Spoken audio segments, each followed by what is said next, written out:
gukina umupira w'amaguru kwa Toni Kroos byari bitangaje. Yari wa mukino rwose yo mu gutuma ku myaka 10-12 kumuhitamo ngabe yajya kumuhitamo ngabe yakubera umwana watoza azaguhishemo mu bandi. Ntibari kubitekera icyo gihe za Toni Kroos hamwe no gushyiramo imbaraga. Ibi ngibi byagiye bikunda gukurikiza amategeko y'abatoza be no kumva icyo bamusaba n'icyo bamushakaho.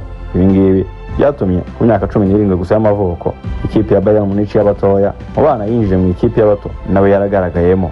Toni, urugendo rwadusunikiye kumenya uwo munsi naho ngaho rwari rugiye gutangirira. Aho ngaho rero kwisanga ikipe ya Bayern Munich y'abatoya yamaze guca amakipe yo mu rusisiro rw'iwabo yaho yavukiye. Grace Westford iyi ngiyi yinjiye mu mwaka w'1997 mwaka wa 2002 agatandukana nayo akajya mu ikipe ya Hans Rostock anaje kuba mwaka wa 2006 yerekeza mu ikipe ya Bayern Munich y'abatoya. Toni Kroos akimara kuva muri ayo makipe y'iwabo yerekeje mu ikipe ya Bayern Munich byamusabye ko iminsi igera kuri 40 yose ayisiba ku ishuri bitewe n'imyitozo yari ikomeye no kwemeza mu ikipe ya Bayern Munich yari agiye kujyamo. Ku myaka 17 rero Toni Kroos nibwo yaratangiye kujya guhangana noneho kurushanwa rikomeye cyane rya shampiyona y'igihugu cy'Ubudage Bundesliga.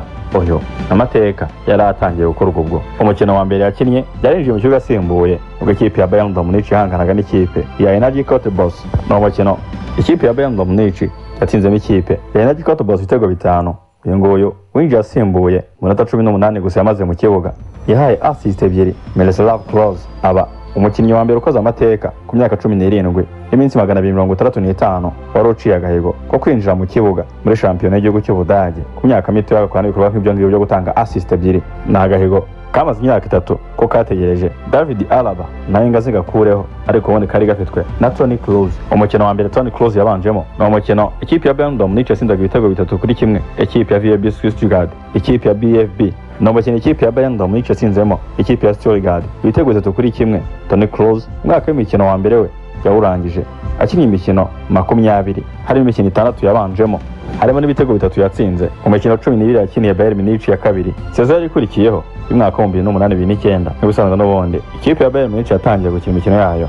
Toni Kroos nawe yari umwe muri abo ngabo bakinaga iyo mikino. Gusa uyu mukino wa mbere yakinnye muri Champions League y'uwo mwaka no mukino yinjiye asimbuye ku minota 79 bahura n'ikipe yo mu Butaliyani ya Fiorentina. Uyu mu kwa mbere itariki 31 mwaka wa 2009 ikipe ya Bayern Leverkusen yifuje gutira no mukinnyi ikipe ya Bayern Munich nayo itaramuboneraga umwanya aho ngaho yaramubatije mu gihe kingana n'amezi 18 yose.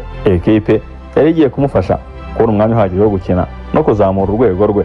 Gusa bigeze mu mpeshyi y'umwaka wa 2010 uyu nguyu yaje kwitagaruka mu ikipe ya Bayern Munich kubera ko amaze kwerekana icyo ashoboye mu ikipe ya Bayern Leverkusen. Interview ya mbere atigaruka mu ikipe ya Bayern Munich ari mu mikino ya Champions League yavuze ko yifuza gukina imikino myinshi kandi ku buryo bushoboka mu ikipe ya Bayern Munich. Yatangiye ahabwa umwanya mu mikino ya Derby Bokari. Umukino wa mbere yakinnye yatsinze ibitego 3 muri 4 batsinze hari ku itariki 29 ukwezi kwa 10 2010 umuhungu atangira kwisanga mu ikipe y'igihangange mu gihugu cy'Ubudage.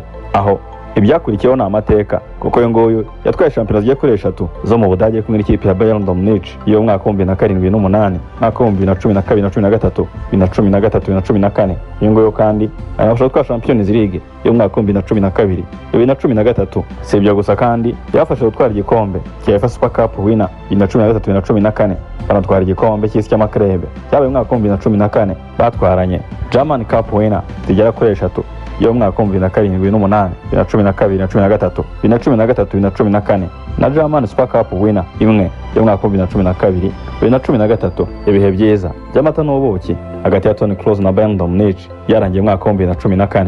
Uyu nguyu ikipe yo muri La Liga Real Madrid nibwo yari itangaje ko ibiganiro byamaze kumvikanwa hagati yabo na Bayern Munich ndetse n'umukinnyi yamaze kwemera ko yaza mu ikipe ya Real Madrid.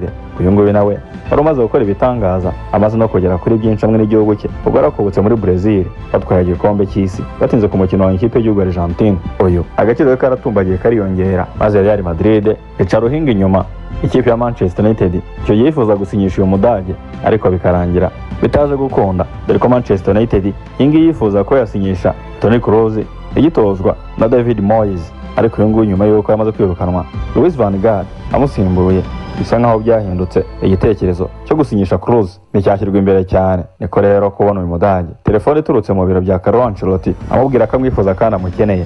Ubundi ku itariki ya 17 y'ukwezi kwa 7 mwaka wa 2014 ikipe ya Madrid isoza gahunda ya transfer bivuga ko yatwaye miliyoni hagati ya 24 na 30 z'amayero, ibihumbi 600, ibihumbi 60. Muri ayo mafaranga ikipe ya Toni Kroos mu bwana bwe nibyo yakiriye Gracefield, ya kipe nakubwiye ya mbere yatangiramo gukina umupira w'amaguru ubundi iri mu rusisiro rw'iwabo aho yakuriye. Kroos yinjira mu ikipe ya Real Madrid yarabaye umudage wa 9 ugiye gukinira ikipe ya Real Madrid. Gusa muri iyo myaka ni ikiragano cyari giriye abadage guca mu ikipe ya Real Madrid kuko n'ubundi yari asanzwe mu myaka ya vuba hari Mesut Ozil na Sami Khedira. Ikipe ya Real Madrid byayikozemo byo n'amateka kwingiye inasizire mu mupira w'amaguru nk'ababigize umwuga. Iyi bagiranye kuri byinshi birimo Champions League 5 yabatwe mwaka wa 2015 na 2016, 2016, 2017, 2017, 2018, 2021, 2022, 2023, aya naho yanasoreje umupira w'amaguru kuko umukino wa nyuma cyane ikipe ya Borussia Dortmund niwo wari ugiye gushyira iherezo ryo gukina umupira w'amaguru nk'abigize umwuga ku rwego rw'amakrebe. Ubwo uyu nguyu yari ategereje imikino ya nyuma y'igikombe cy'Uburayi ngo ategereze isezerano rya Jose rishyira akadomo burundu ku rugendo rw'umupira w'amaguru. Ibi ngibi kashe yateweho na Mileno, icyo gitego cya nyuma cyatumye inzu zo gukina umupira w'amaguru zirangira.